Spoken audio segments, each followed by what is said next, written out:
Scientists have discovered that juggling develops not only motor skills and reaction speed, but also improves cognitive brain functions and helps achieve success in other areas of life. This is especially true for children. Additionally, it's an excellent way to prevent dementia or Alzheimer's disease in older adults. Today, we'll explain how juggling affects the body and brain, and demonstrate exercises that will help you quickly learn how to juggle.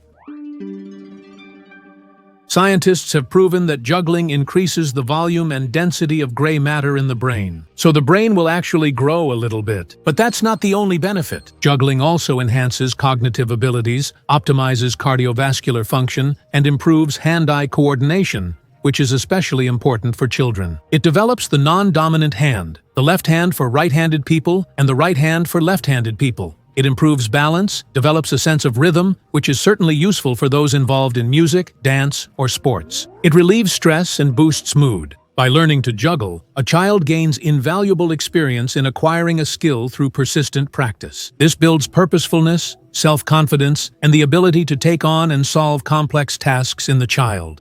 How long does it take to learn juggling? No, you can learn to juggle 3 balls in less than an hour.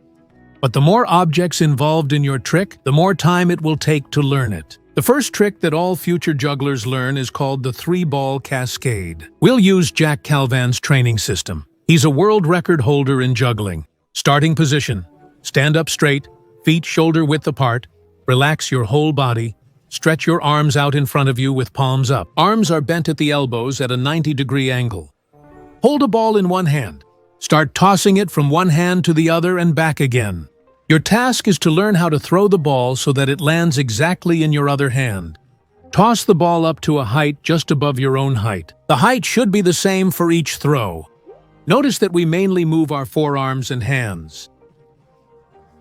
The shoulders hardly move at all. Keep your eyes on the top of the ball's flight path. Let's move on to 2 balls. Hold one in each hand. Toss up the right ball, and when it reaches the highest point and starts to fall, throw the left ball under it. Take a short break and throw the balls in the opposite direction. First the left one, then the right one underneath it. Take a rest. And finally, let's try the exercise with 3 balls. Hold 2 balls in your right hand, 1 in your left. Throw the first ball with your right hand. When it starts to fall, throw the ball from your left hand. When the second ball starts to fall, throw the remaining ball with your right hand. Take a short break. Now throw the balls in the opposite direction. While doing the exercise, try to count the throws. 1, 2, 3. Notice that when we throw the ball, we make a scooping motion. The throw occurs at the level of the body's vertical axis. To learn how to control the balls, you don't need to follow them with your eyes. Just look at the upper arc they describe in flight. Over time, you'll learn to anticipate where they will fall. To better understand how to toss properly, hold 2 balls in one hand. Throw the first ball, making scooping motions. When it starts to fall, throw the second ball in the same way, then catch both balls from the side. Simply put, we throw balls from the inside out. Once you've gotten good at it, try doing it with both hands at the same time. This trick is called a fountain. But we got a little sidetracked. Let's go back to 3 throws. When you feel like you're starting to do it easily, just don't stop, keep tossing the balls. From here on, it all depends on how much time you dedicate to practice. In juggling, learning each trick must be brought to automaticity. Ideally, you won't even need to think about juggling. You'll be able to do it while talking, reading, or watching TV. Any balls of equal weight and size are suitable for juggling, except perhaps metal ones. Simple tricks. There are hundreds of juggling tricks, not to mention that you can invent your own. Let's go over the easiest ones. During a normal cascade, occasionally toss a ball with an unusual inward scoop over the edge, above the trajectory of the other balls. When you get the hang of this movement, try tossing the same ball over the top, back, and forth. This trick is called tennis. Now try tossing all the balls to one side over the top and back using the usual scooping motion. This trick is called a half turn. Now let's toss all the balls over the top. This trick is called a reverse cascade. Another simple trick is columns. Toss 2 balls up simultaneously, and when they reach the highest point, toss up the third ball. The next trick is to rhythmically toss 2 balls vertically upward while the third travels from one hand to the other. And one more entertaining trick. Juggle 2 balls with one hand while holding the third ball with 2 fingers of your free hand, moving it in line with one of the tossed balls. Once you learn to handle 2 balls with one hand, you'll discover many impressive tricks.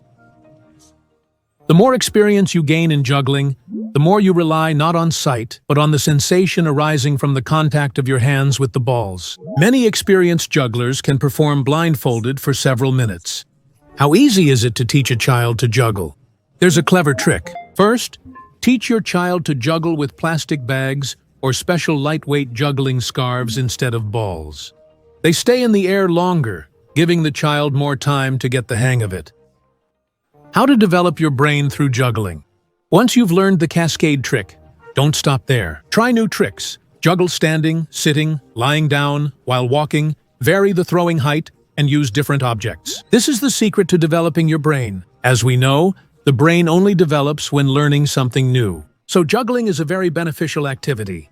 It improves mood, enhances health, develops reflexes and coordination, improves peripheral vision, builds confidence in children, and most importantly, develops the brain and increases cognitive abilities. If you ever get tired of juggling alone, you should know that there's a community of amateur jugglers in almost every major city. Sharing experiences and connecting with like-minded people will make your hobby even more exciting. This content is for informational and educational purposes only. Consult with a doctor or healthcare professional before following any recommendations provided in this video.